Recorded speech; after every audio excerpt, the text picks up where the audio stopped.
Welcome back to Great Day. All right, so most people start the new year on fire, and by the end of January, we don't even smell smoke. Too many New Year's resolutions are a desire, but not really a priority. In other words, I wanna and I'm gonna are two different things. Our next guest knows a thing or two about pushing through. Eric Rittmeyer is a Marine Corps veteran, a motivational speaker, and the author of The Emotional Marine. He's gonna help us push through instead of tap out. But first, we have to kick the year off with a bad dad joke, something Eric is known for. All right, Eric, first of all, hello. Great to see you again. All right. Deborah, I have missed you immensely, and I've had so many new dad jokes ready for you. I'm so happy to be here. I have one for you. You ready for this? Give it to me. What do you call a chicken staring at lettuce? Oh, I don't know.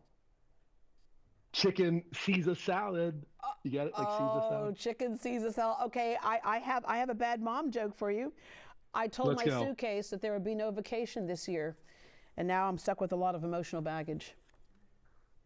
Wow, that was very good. It's good for someone like you who's a motivational person. So, okay, you go ahead and take that one and make it a bad dad joke instead. All right, Eric, let's remind people you were a Marine Corps veteran. And why did you decide to join the military and the many things that you learned by doing it? Oh my goodness, it was the absolute best decision I ever made. I was not a school kid, didn't like going to school. I was there just to play football and lacrosse. For me, I recognized I had to do something with my life. I decided to go in the Marine Corps. Absolute best decision I ever did. And it just helped me recognize so many things, mainly about just emotional control. You know, I speak on mental toughness. A very simple definition of mental toughness is emotional control. We're hardwired to feel first and think later. So it's not about trying to stop the emotion. It's about learning to recognize it and control it. It's something I was born with, something I was able to really stay focused on, and it led to me having a career speaking to people about how to remain in control of their emotions so they don't do bad things. Yeah, all right, and understand that motivation and emotion are connected, and you say the reality check is that emotions can hijack progress when things get hard. 100%. Let's be realistic here. Motivation's great, but motivation does not work in the long term. We have to be able to remain in control of our feelings. We can't allow what happens on the outside to impact how we respond internally. The only thing we have total control over are our emotions. It's okay to be upset. It's okay to be angry. It's okay to be all these things. It's just recognizing it, understanding what causes it, and being in very much control of how to handle those situations so you're not saying and doing things that ruin relationships and things you're going to regret. Yeah, that's a learnable skill. That's one of the things that your book has taught us. But also understanding that controlling emotions does not mean you're ignoring them, because that's something we can't do. It's impossible, Deborah. We can't ignore them. We can't turn them off. We can't suppress them. It's like, I'm an old guy, right? When I was a kid, they used to say, don't hold in your sneezes, your lungs are going to collapse. Emotions happen the same exact way. We cannot think that as emotional creatures, again, being hardwired to feel first and think later, there's no way that's going to be a healthy thing to do. We have to start teaching our younger kids how to express these things. I call these emotional tornadoes.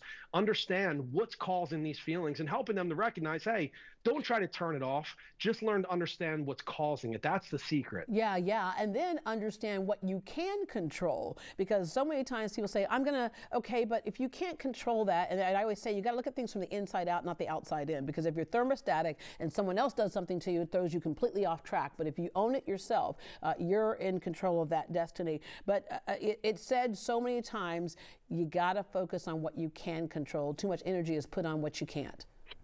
Exactly right. And this is called systematic desensitization.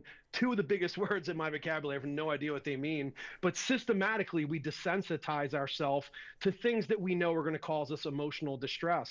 Mentally put ourselves in these situations. I talk a lot around the holidays about handling difficult family members at get-togethers, right? These are the cousin Eddies that roll in. It's like, rub them on his belly, Clark. You got to be ready for them. You got to be prepared for it. So if you can desensitize your brain, be prepared for it, then you're able to go into situations and understand, hey, when that lever's pulled, when somebody pulls our lever, we're there mentally. We're already there. We don't have to react to it. We can respond, which is more logic-based. Yeah, and understanding that that person's going to show up like they've always shown up. Don't expect any changes, right? So that way you know what's going to happen. All right, constantly remember your purpose.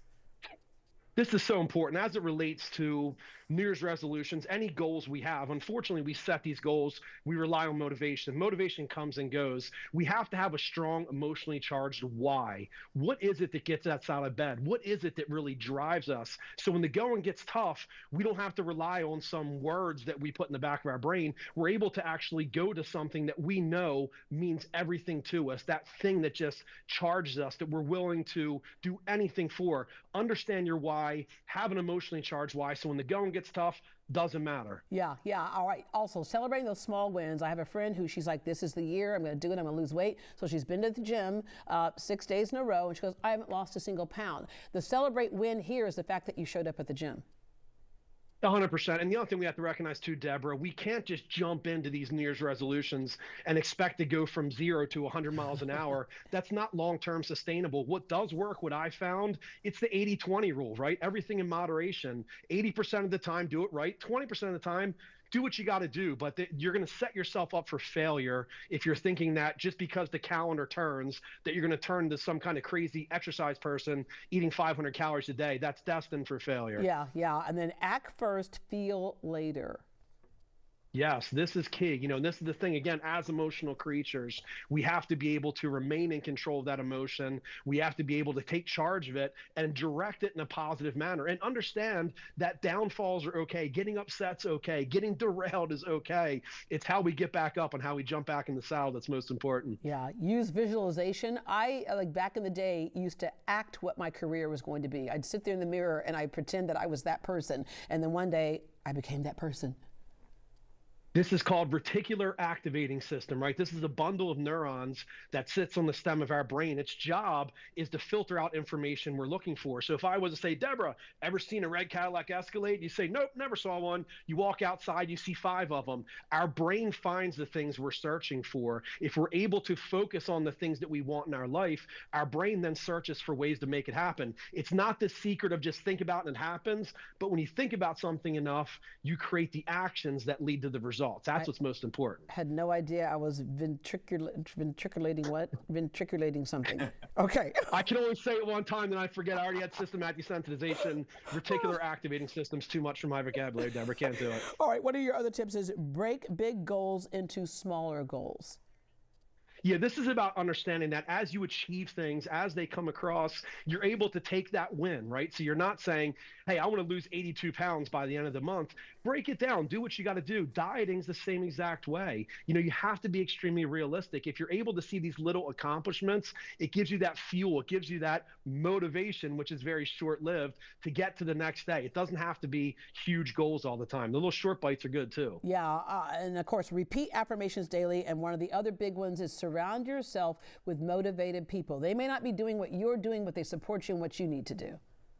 Yeah, it's so important the people we're around, right? Emotions are contagious. This is called emotional contagion. There's something that goes to monkey see, monkey do, right? There were studies that were done. They checked brain activity of monkeys. One monkey participating in activity, another monkey watching. The monkey that was watching actually had similar brain activity to the monkey that was actually doing whatever the action was. The important thing to understand is that you're a product of who you surround yourself with. If you're around lots of negative people, guess what? If you're around lots of positive people, what's most important is to understand emotions are extremely contagious. Be careful who you're spending your time with. Okay, I like that monkey analogy because here's our Carlos here. He's going to run a marathon. I am not, but I'm going to watch you run the marathon, Carlos, and perhaps some of that contagion can happen for me. Hey, that's it. And the red Cadillac Escalades and the systematic desensitization, the reticular activating system, and the emotional baggage and the chicken Caesar salad, all those things come into play. All right, Eric, Happy New Year, and thank you for joining us today. Deborah, it's great seeing you. Thanks for having me. All right, you can pick up a copy of The Emotional Marine wherever books are sold.